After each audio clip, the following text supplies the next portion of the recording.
फौजी किराको क्षतिको लक्षण। मकैको पात, गुबो, धान चमरा, जुगा, घोगा तथा डाँठमा समेत यो किराको लार्वाले क्षति पुर्याउँछ।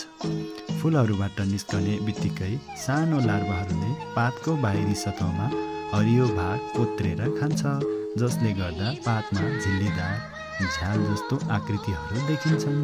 त्यसपछि यी लार्वाहरू आफैले बनाएको रेसाहरू र हावाको मद्दतले अन्य बोटहरूमा फैलिन्छन्। कलिलो अवस्थाको मकैको गुबोभित्र पाल पारी पस्दै खान थाल्छन् र बिरुवा बढ्दै जाँदा पातमा लहरै ससाना पालहरू परेको देख्न सकिन्छ। किराको आक्रमण भएको ठाउँमा काठको धुलो जस्तो बिस्ता पनि प्रशस्त मात्रामा देखिन्छ।